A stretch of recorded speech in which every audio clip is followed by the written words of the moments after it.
Depuis la création de la prestigieuse Grande École supérieure d'agronomie de Côte d'Ivoire, les différentes promotions d'élèves qui se sont succédées pour la formation aux métiers agricoles organisent chaque fin d'année des rencontres de célébration de récompense des meilleurs élèves et encadreurs pour faire connaître les différentes offres de formation, les compétences, créer une fraternité et un réseautage entre les différentes promotions de l'ESA.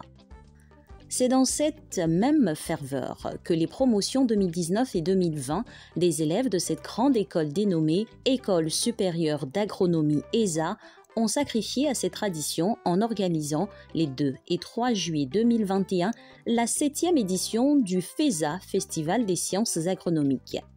Débuté par un concours culinaire au choix, mettant en compétition la majorité des filles élèves des différentes promotions sur les habitudes culinaires de nos régions, c'est le groupe Étincelle qui a recueilli le plébiscite du jury. La foire au projet initié en marge a permis de révéler des projets novateurs et écologiques des apprenants. Notre projet, c'est un projet d'installation d'un centre séricicole.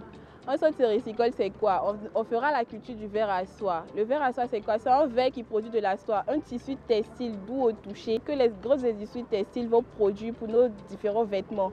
Et aussi, notre usine va produire de la chrysalide qui sera utilisée pour les animaux et pour l'alimentation humaine. Le brillant administrateur de l'ESA, initiateur de ce concours, tout comme le parrain de cette promotion, DG d'une entreprise agro-industrielle, M. Laurent Pérez, nous situe sur les enjeux. Pourquoi on a retenu ce projet? On a retenu ce projet parce qu'il était très innovant. Ça, c'était une très bonne chose, basé sur des réalités agricoles. Donc ça, c'était un deuxième point. Et permettant de développer l'agriculture de proximité. Ça, c'était un autre point. Donc c'était un projet très intéressant. En fait, le monde n'a jamais été autant riche. Ce qui manque, c'est les idées. Vous allez voir, l'argent n'est pas un problème, c'est les idées. Alors que ces jeunes-là sont des jeunes qui ont beaucoup d'idées. Et nous, on essaie toujours de les pousser. C'est pourquoi cet exercice va les amener donc à mener des projets qui soient attractifs et pouvoir lever des fonds auprès de certains bailleurs, de certains financiers. Parce qu'il y a des gens qui sont déjà riches. Donc, ils pourront donc venir financer ces projets de sorte que ces projets deviennent de grands projets plus tard. Le lendemain a été marqué par une parade dans les rues de la ville, l'inauguration du salon de l'ESA, à l'honneur du pionnier de la formation agronomique, premier directeur général de l'ESA, Dr Kama Berti. A été le moment idéal pour ce dernier d'exprimer ses sentiments et prodiguer des conseils aux étudiants. Qu'ils conservent les valeurs de respect et surtout de travail. Il n'y a que le travail qui paye, mais ils doivent savoir que tout ingénieur est basé sur le savoir-être et le savoir-faire. Mais la pondération doit être surtout sur le savoir-faire et le savoir-être en entreprise. Une conférence sur l'agriculture intelligente face aux défis du changement climatique, le baptême des différentes promotions 2019, soit 53e promotion ingénieur agronome, 44e IITA, 4e promotion TSA et la promotion 2020, soit 54e ingénieur agronome, 45e IITA, 5e TSA par les parrains, puis la visite des stands d'exposition ont été l'occasion de découvrir des nouvelles techniques agricoles des élèves ingénieurs et produits des partenaires du FESA. De mon expérience professionnelle et de mon passage ici, les conseils que je donne aux étudiants, c'est de continuer à apprendre, de bien se tenir, comme on l'a dit lors des conférences, mais aussi de penser aux problématiques futures et de penser à développer des solutions pour les problèmes spécifiques à la Côte d'Ivoire. Parce que les problèmes, il y en a dans tous les domaines, dans le domaine de l'agriculture, dans l'environnement et le changement climatique qu'on a abordé aujourd'hui. La formation professionnelle pour nous est indispensable. Aujourd'hui, on a une grande partie de nos ingénieurs qui sont issus de l'ESA. Donc on est partenaire de l'ESA depuis plusieurs années.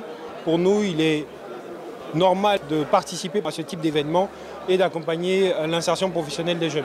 Aujourd'hui, on accompagne le FESA parce qu'on soutient toutes les initiatives qui font la promotion de l'excellence, la promotion des produits du terroir. Des job interviews ou entretiens d'emploi soumis aux élèves par les partenaires ont donné l'opportunité à certains d'avoir des stages ou embauches.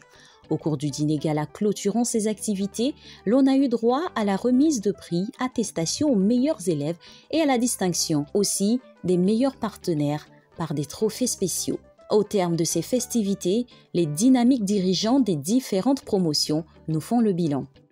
Il faut dire que le FESA est organisé conjointement avec l'amicale des ITA et l'amicale des TSA.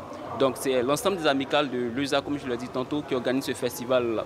Donc nous sommes rassemblés tous au sein de l'École supérieure d'agronomie, dirigée par Dr Kone Siaka, et c'est ce qui nous rassemble tous en tant qu'étudiants. Donc il faut valoriser l'agronomie, il faut valoriser ce que nous faisons comme métier, et c'est pour cela que le FESA est né.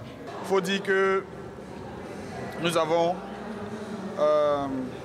vu la participation d'environ 500 personnes à cette édition du Festival de l'excellence agronomique. Nous sommes vraiment heureux de nos résultats de cette année, mais nous pensons que nous pouvons encore faire mieux pour l'année qui vient. C'est dans une ambiance chaleureuse et humoristique distillée par le talentueux Choukenpat que s'est achevée cette 7e édition du Festival des sciences agronomiques.